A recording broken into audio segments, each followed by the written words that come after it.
Tu les connais, ces moments, ah. Ces instants où tu te dis, si seulement j'avais les moyens, tout serait différent. Imagine.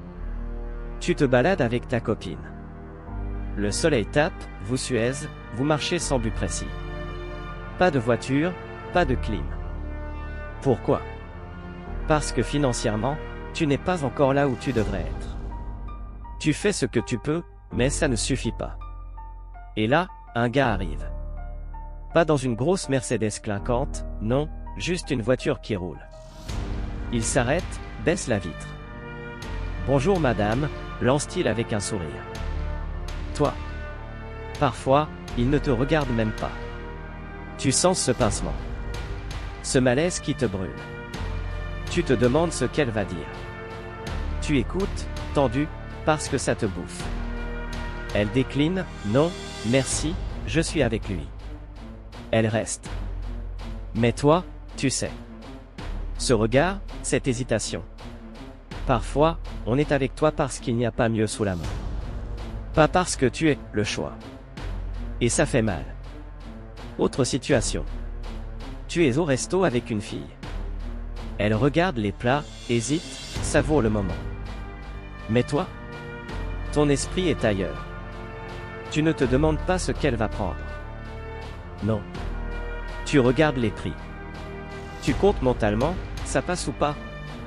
Est-ce que je vais devoir lui dire de choisir autre chose? Chaque seconde te serre la poitrine. Tu veux lui offrir ce moment, mais ton portefeuille te rappelle à l'ordre. Réunion de famille. Tu es là, en veste, propre sur toi, tu te sens presque à ta place. Jusqu'à ce qu'une voix te coupe, et, va nous acheter la bière. Toi, en costume, on t'envoie faire les courses comme un gosse.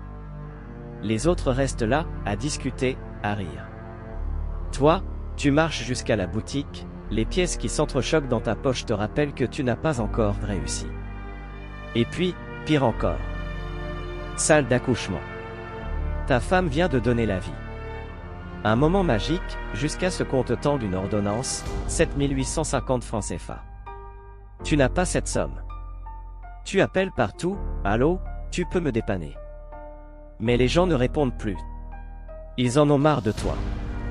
Tu es père, et pourtant, tu te sens incapable de gérer. Et ça continue. Le proprio qui toque à ta porte. Le loyer, c'est quand? Tu ouvres l'enveloppe, une mise en demeure.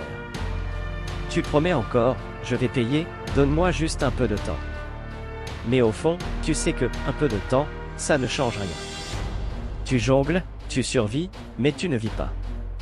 Et chaque mois, c'est la même angoisse qui revient. Et tous les jours, le même refrain. Tu prends le bus, serré comme une sardine, pendant que d'autres passent en voiture. Tu te lèves à l'aube, tu rentres tard, crevé. Pourquoi? Parce que tu n'as pas encore les moyens de te simplifier la vie. Tu te dis, un jour, je m'en sortirai. Mais ce un jour, il est tout. Et tes rêves, alors? Ce voyage que tu voulais faire, cette maison que tu imaginais, ces projets que tu repousses. Pas maintenant, te dis-tu. Plus tard. Mais, plus tard, ça devient jamais. Le manque d'argent te vole ton temps, tes ambitions, ta liberté. Et ça, c'est dur à avaler. Tout ça pour dire quoi? L'argent ne fait pas tout, c'est vrai. Mais le manque d'argent? Il peut tout détruire. Ta fierté, tes liens, tes espoirs. Jusqu'à quand? Jusqu'à quand tu vas encaisser ces humiliations? Jusqu'à quand tu vas dépendre des autres, stressé pour une facture, une addition, un loyer? On est en 2025. Il est temps. Temps de prendre ta vie financière en main. Mais écoute bien, travailler dur, c'est bien. Travailler intelligemment, c'est mieux. Il te faut les bonnes stratégies, les bonnes décisions. Parce que personne ne viendra te sortir de là. C'est à toi de te lever, de te battre. Alors, tu commences quand?